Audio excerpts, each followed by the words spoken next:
কেনেকৈ হ'ব আদৰ্শগতভাৱে নিমিলা কেনেকৈ কাম কৰা হ'ব এতিয়া ধৰক তেওঁ আমাৰ অতিথি ঘপকৈ ৰাস্তাত মুখামুখি হ'লোঁ অতিথি এজনকতো নিশ্চিতভাৱে আদৰ সন্মানটো কৰিব লাগিব কাৰণ আমাৰ অসমীয়া সমাজত শিষ্টাচাৰ আৰু অতিথি দেৱ ভৱ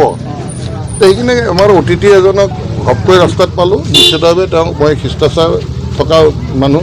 আৰু সেইকাৰণে তেখেতক এটা সন্মান জনাই মাত এষাৰ দিলোঁ তেওঁ আলিংগন কৰিলে মই আলিংগন কৰিলোঁ কাণে কাণে মাত্ৰ এটা কৈ গ'ল মোক ভুল নুবুজিব দেই এতিয়া তাৰমানে কি বুজালে তাৰমানে তেওঁৰো অহা ইচ্ছা নাছিল সেইকাৰণে ক'লে চাগে ভুল নুবুজিব মই আৰু বেলেগ কি বুজিব লগা আছে কিন্তু আদৰ্শগতভাৱে কেতিয়াও মিলিব নোৱাৰোঁ কেতিয়াও হ'ব নোৱাৰে কাৰণ অসম আন্দোলনৰ পৰা আমি ছাত্ৰ অৱস্থাত থকা আহিছোঁ সেই অসম আন্দোলন কৰা মানুহে কেতিয়াও তেওঁলোকৰ লগত মিলিব নোৱাৰে যাৰ DNA ত কংগ্ৰেছ আছে কেতিয়াও মিলিব নোৱাৰে একেলগে কাম কৰাটো প্ৰশ্নই নুঠে ধন্যবাদ ভাল কথা যদি বেছি কোৱা বুলি ভাবে সঁচা কথাটো যদি বেছি কোৱা বুলি ভাবে সত্য কথাটো যদি বেছি কোৱা বুলি ভাবে তেতিয়াহ'লে মই গোটেই জীৱন সেই বেছি কথা কৈ থাকিম য'ত সত্য ভাল কথাটো আছে